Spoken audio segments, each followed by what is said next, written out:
Hello, how are you? I'm here in Innsbruck. There's an airport very close to the city. It has to because of the mountains. And airports have radar. And I've done videos of exposure in other cities with relation to radar as well. Darwin, Los Angeles. Anyway, so whilst I was here, I was asked to investigate the situation here. And so I drive around, and of course, I look around me as, I do this stuff for a living. And sometimes you can't help but come across something that you go, oh, that's incredible.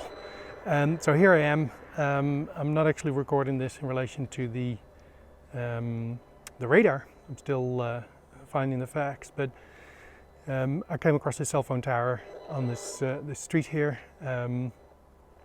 Yeah, this is horrible. You should have a look. All right, so I've forgotten the name of this street, but we'll put that in the title. We've got the tower over here, and it is incredibly close to those buildings. I mean, there's so many transmitters on there. Also, the small boxes, which would be likely 5G.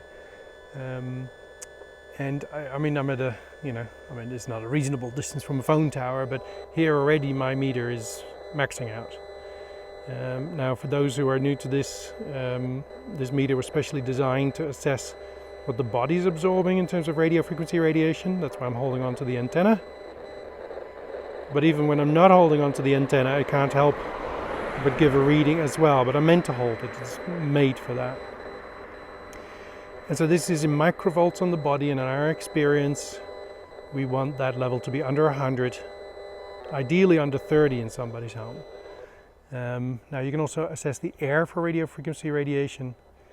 If you've got questions, by the way, you can type them in the comments. I can see that on my screen as this is a live recording. So you can also assess the air. In our experience working with people with compromised health, chronic health issues, we figured out a long time ago it's far more interesting to assess the body rather than the air, because it's about the body after all.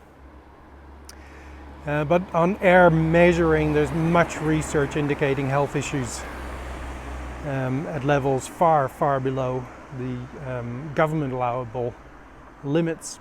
So anyway, as we get closer, I just want to show you how, in my view, absolutely ridiculous this is. I mean, this stuff is a problem in most cities. And of course, we all have to make up our own mind in terms of what risks you're willing to take. But be assured that there's thousands of peer-reviewed research studies indicating that non-ionizing radiation is harmful to us. I've got interviews with doctors on this. There's doctors that speak out about this at the end of their careers. Because of course, there's a lot of money in telecommunications industry.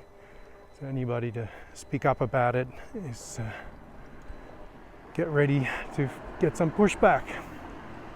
Anyway, so look how close this thing is. Of course, if you are familiar with me, I don't tend to do live broadcasts when I'm investigating radio frequency radiation, because of course my phone is emitting radio frequency radiation, but it is so excessive here it really doesn't matter so much.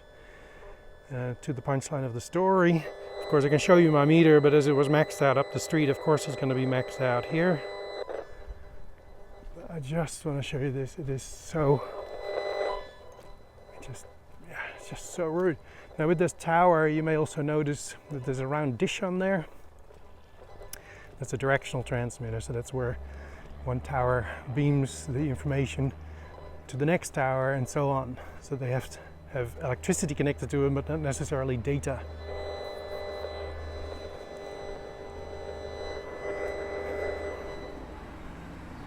All right, so here we are.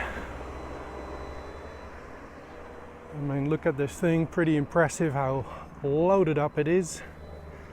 And so the big longer antennas will be 3G and 4G, and the boxes will be 5G. Okay, so if we see these homes that are right underneath them, basically having these transmitter panels right at the front of their house. I mean, this will be this will be affecting people much further away from this tower in our experience and according to all that research. But my goodness, you wouldn't want to know what goes on in those homes. Now in the white home there, that looks to be like brick concrete, so that'll help a little bit when it comes to radio frequency radiation. That reduces it. The house behind it though seems to be in a more traditional style Austrian home with timber, and so that'll be radiated through very, very easily. Of course, windows are the most permeable part, so regardless if you have a concrete structure, that'll still come through, especially at these sorts of distances. But yeah, sort of older building styles will have far more issues. All right, anyway, so that's the punchline here. So yeah, terrible situation here, and yeah, goodness, good luck to the people here. All right, if you've got any questions, we offer training for people to be consultants and basically do what I do, go around cities, towns, countries, and assist people with chronic health issues to create a healthier, especially sleeping environment. And of course we have consultants, a growing network around the world that you can engage to have your home properly assessed. So you get a bit of an action sheet of what you should be doing to improve your environment. There's lots of things you can do yourself, and then there's of course things you're going to need some assistance with. All right, well, that's me reporting here from Innsbruck.